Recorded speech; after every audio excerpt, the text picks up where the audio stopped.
there, YouTube. We're back again today for more of our Gencon Bonanza Explosion blog coverage. We are live at Gencon 2017, thanks in part to our amazing Kickstarter backers. Thank you all so much for sending us here and sending us to Essen. Also, huge shout out to our sponsors, Gleam Games, who has Dark Mages. They're redoing that later this year. Tasty Minstrel Games, who sponsors everything we do. We love them. And then Medieval Lords, who has Black Souls coming to Kickstarter later this year. Be sure to check them out in those comment things down below. Show them some love.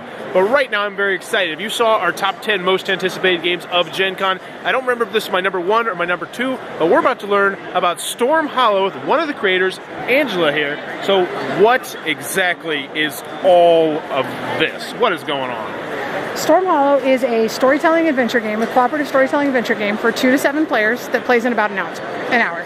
So the idea is that you play as a heroic version of yourself that pops into the world of Storm Hollow. It's the land where all the stories happen, and you go on a heroic adventure to save the day.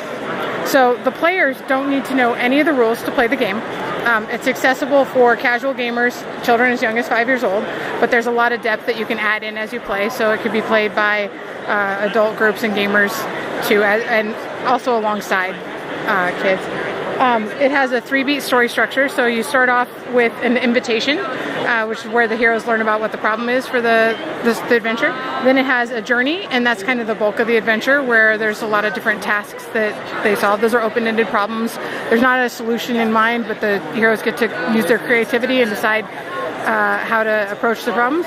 And then there's a big finish, and that's sort of the mechanical part of the game where the heroes are trying to make progress. The enemy, which could be anything from a monster to a disaster, obstacle of some sort, like escaping a volcano. We use the word enemy, but it could mean anything. Is trying to do disaster. So you've got the progress versus the disaster, and then there's a threat. It shows how dangerous things are. So basically, it has a mechanical thing, and all the storyteller has to do is decide: is what the player's doing, is that working towards accomplishing progress for the players, or is it lowering the threat? And that moves the threat tracker down or moves the progress up, and then the players get to be creative as they want, come up with whatever solutions they want to problems, and just really get into the story. Now, let's pretend I've never played a role-playing game. What's the ease of entry going to be like for me to be the storyteller? As a storyteller, we've got a book that sits there, goes through, breaks down the rules into really simple, lots of pictures, lots of illustrations of how to do it. The adventures are written in an 8-page format, and they have a very accessible format where it shows up here what to read at the beginning of the scenes. It gives you I'm sorry, it's a little loud in here.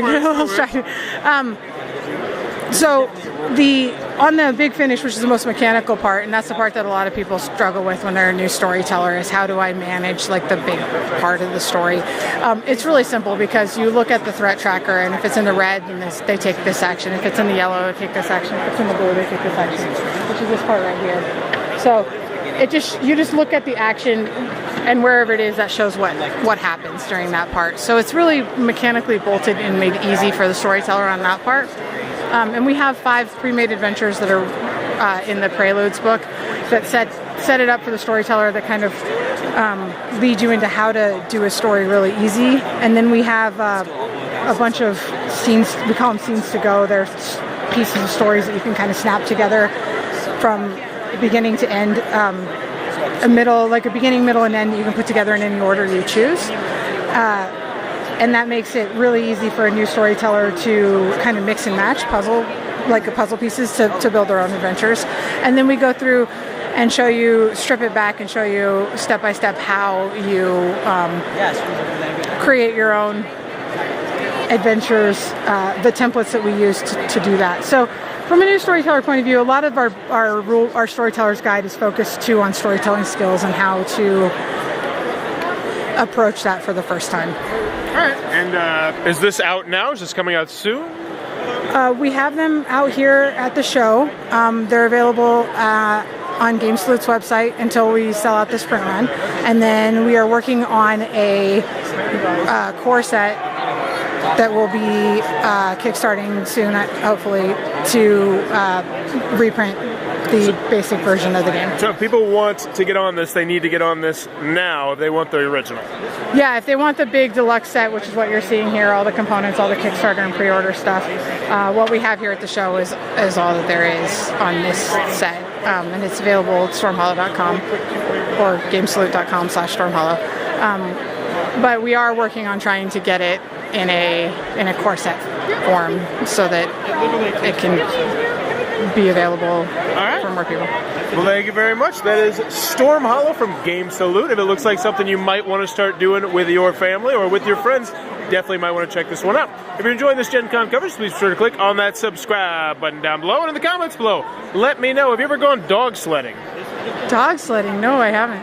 Yeah, me neither. Who goes dog sledding? It's a stupid question. Let me know in the comments below, though. And as always, thanks for your time, YouTube.